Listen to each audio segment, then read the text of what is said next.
Assalamualaikum. Hai, apa khabar semua? Bertemu lagi kita dalam video sini bersama dengan Cikgu Syukri Hassan, guru pendidikan seni anda. Okey, anak-anak, hari ini kita nak belajar pendidikan kesenian tahun 4 unit 5. Unit tu tajuknya Secawan Kopi Manis. Kopi kalau tanpa gula tak manis lah. Ibaratnya siang tanpa malam ataupun malam tanpa bulan dan bintang. Okey, video kali ini kita nak belajar bagaimana nak menghasilkan tembika ataupun kita nak menghasilkan alat domestik. Apa tu alat domestik? Biasa kita dengar kan, peralatan domestik. Apakah maksud domestik tu? Okey, kalau dalam pembelajaran seni ni, peralatan domestik ni lebih fokusnya kepada alatan-alatan yang ada di rumah kita, yang ada di dapur lah, yang biasa kita guna ataupun mak kita guna di dapur kan untuk memasak. Contohnya apa? Contohnya macam pinggan, cawan, mangkuk, sudu, garfu, sudip. Okey, dan macam-macam lagi lah.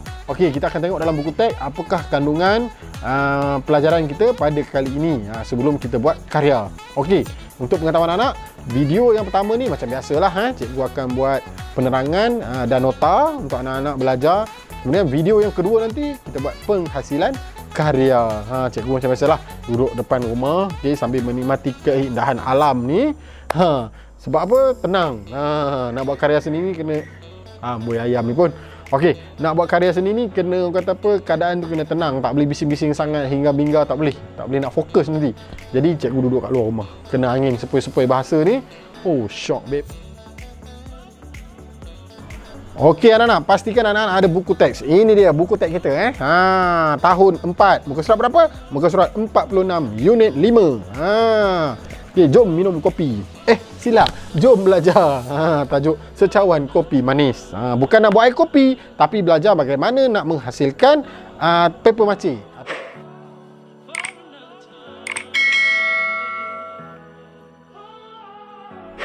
Okey anak-anak, tahun 4. Ini dia buku teks kita muka surat 46.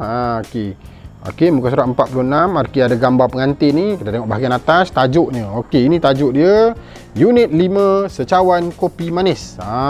Okey, sebelum kita belajar keseluruhan untuk unit 5 ni, eloklah cikgu terangkan dulu satu persatu. Kita tengok bahagian tajuk dan juga penerangan peralatan domestik. Apa yang dimaksudkan dengan peralatan domestik? Okey, peralatan domestik merupakan barangan keperluan yang digunakan bagi memudahkan urusan harian. Maksudnya urusan ataupun kerja-kerja aktiviti yang dilakukan setiap hari. Contohnya kalau kita tengok mak kita kan, dia buat kerja kat dapur. Memang harian lah tu. Memasak, membasuh, mengemas dan sebagainya. Okey. Produk ini, produk tu apa? Produk tu ialah barangan. Okey, produk ini mempunyai nilai estetika yang tinggi dan kini dijadikan sebagai barang hiasan. Apa maksudnya? Okey, maksudnya kalau dulu barang-barang tersebut digunakan untuk membantu kerja-kerja di rumah. Tetapi kini barang tu dah tak guna. Jadi orang ambil dia buat hiasan saja. Contoh mudah, kita tengok gambar nombor 6. Okey, ada gambar budak tengah digunakan lesung batu untuk menumbuk, mungkin tumbuk cili ke apa, kacang pun tak tahulah. Okey, dulu digunakan untuk melumatkan makanan. Okey, tapi hari ni digunakan untuk apa? Sebagai hiasan saja. Sebab apa? Masyarakat kita sekarang dah gunakan blender ataupun mesin pengisar. Tu contoh Okey, sebelum kita pergi lebih jauh, kita tengok dulu satu persatu apakah yang dimasukkan tadi sebagai peralatan domestik. Domestik ni maksudnya alatan yang ada di rumah kita. Macam-macam alatan kalau kita tengok kat rumah kita ni kan. Ada pinggan, cawan, sudu, garfu, mangkuk, gelas. Kalau tengok dalam gambar ni banyak sangat ni. Okey, itu yang di dapur, yang di ruang tamu, okey, di dalam bilik, ada pelbagai lagi. Okey, jadi kita pergi satu persatu, kita tengok. Yang pertama tu gambar budak lelaki tengah mencuci kaki. Dia gunakan apa tu? Dia gunakan batuk. Batuk ni apa? Okey, batuk ni biasa dengar orang kata kan, peribahasa bagai melepaskan batuk di tangga. Batuk ni ialah alat untuk mencedok air, untuk mengambil air dalam tempayan ni untuk basuh kaki. Zaman dulu orang gunakan batuk. Sebab apa? Sebab zaman tu belum ada air paip. Zaman sekarang dah ada air paip depan rumah. Okey, contoh macam rumah cikgu kat depan ni ada paip kan. Okey, nanti cikgu tunjuk contoh. Ini kalau depan rumah cikgu, ada paip. Okey, kita buka paip. Tengok, sekarang dah mudah, ada paip air. Kalau zaman dulu tak ada paip air, jadi orang gunakan batuk. Okey, gambar yang kedua, kukur kelapa. Ni dia. Okey, gambar ayah sedang duduk atas kukur kelapa ni. Kukur kelapa ni tujuannya untuk apa? Untuk mengukur kelapa lah Untuk kukur kelapa, bagi kelapa tu hancur. Isinya boleh dibuat santan. Okey. Gambar yang ketiga, mak sedang memasak tu. Dia pegang apa tu? Dia pegang sudip. Sudip ni macam mana? Sekejap lagi cikgu tunjuk. Okey. Okay, gambar keempat ni ada cawan dengan piring. Takkan tak biasa tengok cawan dengan piring kan? Kemudian gambar kelima ada teko. Okey, gambar keenam. Mana gambar keenam? Lesung batu tadi yang keenam. Kemudian yang ketujuh. Yang ni batu giling. Yang lebih besar. Kemudian yang nombor 8. Nombor 8 tudung saji.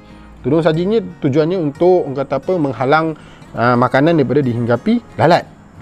Kalau yang ni tadi batu giling ni ataupun lesung batu, yang ni untuk orang kata apa, menghancurkan makanan ataupun melumatkan bahan-bahan untuk dimasak. Macam cili ke, bawang ke, kacang ke. Okey. Kemudian gambar yang ke-9. Gambar yang ke-9, gambar ini kalau tak silap cikgu macam tampi tu kan. Tapi lebih dikenali sebagai badang ni. Okey, tujuannya untuk diletakkan makanan di dalam tu Okey, contohnya kalau mak kita buat kuih ke apa ke, dia nak ambil kelapa nak tabur atas tu, contoh kuih apam lah kan. Jadi dia letak dalam bekas ni. Kita panggil dia badang. Okey, yang ke-10, gambar budak dengan nenek ni. Pegang apa tu? Okey, itu kacip. Okey, kalau tengok pada muka surat sebelah ni dah ada diterangkan satu persatu nanti cikgu tunjukkan contoh. Okey, ni kacip. Yang sebelah ni contoh ada gambar sebelah ni. Dipanggil puan. Kacip dan puan. Okey, yang ke-12. Okey, perenjis air mawar yang dipegang oleh atuk ni. Direnjis air mawar. Air mawar diletakkan dalam bekas ni perenjis air mawar tu, kemudian direnjis-renjis kat pengantin tu. Kalau dulu-dulu memang banyaklah kita tengok di majlis-majlis perkahwinan dibuat benda-benda macam ni. Zaman sekarang ni mungkin susah nak jumpa. Okey, kita tengok pada muka surat sebelah, muka surat 47. Okey, cikgu bacakan sedikit huraian di sini beserta contoh-contoh alat domestik. Terdapat pelbagai bahan yang digunakan untuk menghasilkan alat domestik ini. Okey, yang pertama ni alat yang dibuat daripada kayu. Kayu contohnya batuk. Tadi alat untuk kita mencedok air untuk basuh kaki tu. Kemudian kukur kelapa, kemudian sudip. Contoh cikgu, kebetulan cikgu memang ada sudip kayu kat rumah ni. Ni dia agak besar, cikgu zoom sikit bagi nampak. Okey, ini sudip kayu. Yang isteri cikgu buat senduk nasi dan sebagainya lah. Batuk cikgu tak ada kat rumah ni. Kukur kelapa pun rasanya dah lama tak jumpa. Kalau balik kampung mungkin ada. Nak cari tak tahulah kat mana. Memang payah nak jumpa sekarang ni. Kukur kelapa ni cikgu ambil di rumah mak mertua cikgu Puan Zainab binti Lebar di Lancang, Pahang. Kemudian alat domestik yang kedua ialah seramik. Yang dibuat daripada seramik iaitu cawan berpiring dan teko. Okey, kebetulan cikgu memang ada kat depan ni. Cikgu ambil lah tunjuk ke anak-anak kan. Mana yang tak tahu rupa macam mana. Ini dia cawan. Ini cawan yang bertangkai. Okey, cawan yang bertangkai. Nampak dengan dia punya piring sekali. Piring mana? Piring yang bahagian bawah ni lah. Okey, ini piring. Ini cawan. Okey, duduk sekali. Cantik. Letak balik kat sana. Okey, itu cawan. Teko ni dia besar sikit daripada cawan. Tujuannya untuk menyimpan air untuk dituang ke dalam cawan tadi. Kemudian batu. Yang ni buat daripada batu. Okey, tadi kayu, seramik, ini batu. Batu ni keras Jadi cikgu pun memang dah sediakan untuk anak-anak tengok sendiri dengan jelas. Ini dia lesung batu. Okey, ini anak lesung batu. Okey, besar ni. Kalau kena kepala benjol ni. Okey, ni ibu dia. Nampak Okey, ni bahagian dalam ni cikgu tunjuk sikit. Kita letak kat sini bawang ke, okey apa ke, lepas tu tumbuk je macam ni. Tang macam ni bising sikit lah. Ini contoh batu giling tujuannya untuk menggiling cili dan sebagainya lah. Yang ni pun cikgu ambil di rumah mak mertua cikgu. Okey, seterusnya kita tengok apa lagi alatan. Tudung saji. Okey, tudung saji ni tak ada, cikgu bagi gambar saja. Ini badang. Okey, ada orang gunakan badang ni untuk meletakkan makanan atau meletakkan ikan kering ke untuk dijemur. Ada juga menggunakan badang ni sebagai tampi untuk buat macam nak tapis kulit bawang ke apa ke. Kemudian tembaga. Ni tembaga tadi kacip, puan, perenjis air mawar. Minta maaf lah anak-anak, cikgu memang tak ada bahan-bahan ni di rumah. Okey, kita mungkin boleh pergi tengok dekat galeri ataupun kita boleh buka search internet, tengok dekat Google Mungkin ada. Okey, di bahagian sebelah ni kita tengok apa yang dikatakan. Kenal pasti media gantian yang sesuai untuk menghasilkan alat domestik dengan menggunakan paper mache. Paper mache ni apa? Nanti kita tengok. Okey, bahan rangka penting untuk mendapatkan bentuk asas objek sebelum menghasilkan paper mache. Sedikit info untuk yang tak tahu apa itu paper mache. Paper mache ialah lapisan kertas yang disapu dengan air dan bahan pelekat untuk membentuk sesuatu objek. Ini media. Media ialah alat dan bahan. Okey, ini kertas.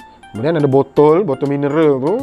Okey, bila diletakkan air, dia dah lembut, sapu dengan gam, jadilah begini hasilnya. Contoh, cikgu ada botol. Okey, ini botol mineral yang biasa tu kan, yang saiz besar tu. Ataupun boleh gunakan yang kedua ni.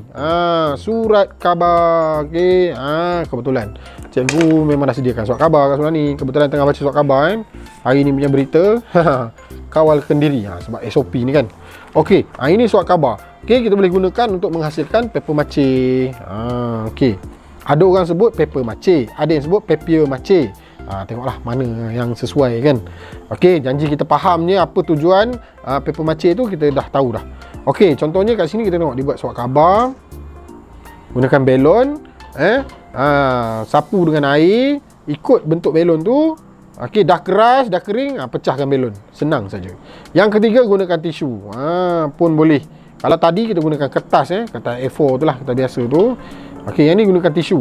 Tisu gulung boleh, tisu yang macam cikgu tunjuk tadi pun boleh. Kita ada tisu kertas ni kan, yang biasa ni, yang lembut ni tisu muka ni. Okey, letak atas piring, ikut acuannya. Jadilah begini. Okey, sedikit tips. Gunakan lapisan kertas yang banyak dan gam kanji supaya hasil paper mache lebih kukuh.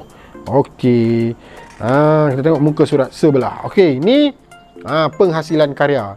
Langkah-langkah yang ditunjukkan bagaimana untuk menghasilkan paper mache menggunakan bahan sedia ada yang ada di sekeliling kita. Okey, mari hasilkan cawan dan piring menggunakan paper mache. Perkembangan idea. Contoh ni lah tadi kan, kita dah ada tu cawan dan juga piring. Jadi kita nak buat macam ni. Lakaran 1, lakaran pilihan, kemudian lakaran 2. Tengoklah mana yang cantik, itu yang kita pilih kan. Sebenarnya tak kisah, kita nak tengok hasil akhir tu. Lakaran ni nama pun lakaran, tak cantik pun tak apa. Okey, langkah 1, kita tengok langkah 1, koyak kertas. Yang kedua, basahkan helaian kertas. Yang ketiga, lekatkan kertas pada acuan sebagai lapisan pertama. Okey, contoh ni mangkuk. Okey, mangkuk warna merah hitam ni. Kita balikkan, kemudian kertas basah tadi kita tampal atas ni. Macam tu. Alright. Kemudian yang keempat, dia kata apa? Sapu gam ke atas lapisan pertama dan lekat kertas yang telah dibasahkan. Ulangi langkah ini sehingga selesai. Gunakan berus dan gam. Nampak dalam gambar tu. Okey, kabur sikit. Ada berus dan gam. Okey, yang kelima, dia kata biarkan kering, tanggalkan hasil paper mache yang telah kering daripada acuan untuk dijadikan cawan. Okey, terus pada muka surat seterusnya, gulung dan bentukkan tangkai cawan dengan kertas. Guna kertas surat khabar juga.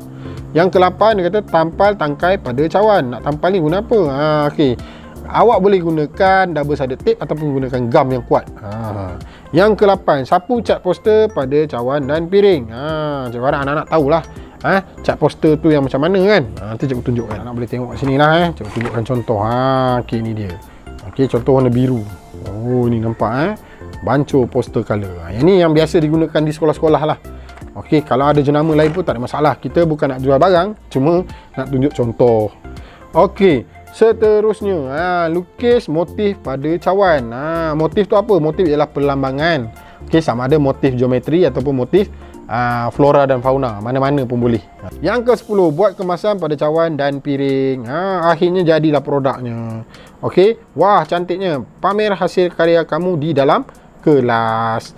Okey anak-anak, cikgu harap anak-anak jelas dan faham bagaimana langkah untuk menghasilkan paper mache ataupun peralatan domestik menggunakan bahan-bahan terpakai.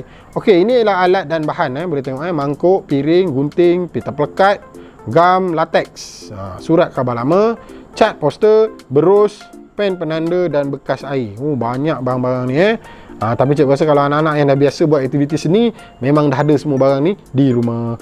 Okey anak-anak, cikgu harap jelas untuk video nota dan penerangan yang pertama ni. Kita akan jumpa lagi pada video yang kedua, penghasilan karya. Okey, untuk itu cikgu ucapkan terima kasih kepada semua yang menonton video ni sehingga habis. Bye bye, kita jumpa lagi. Assalamualaikum.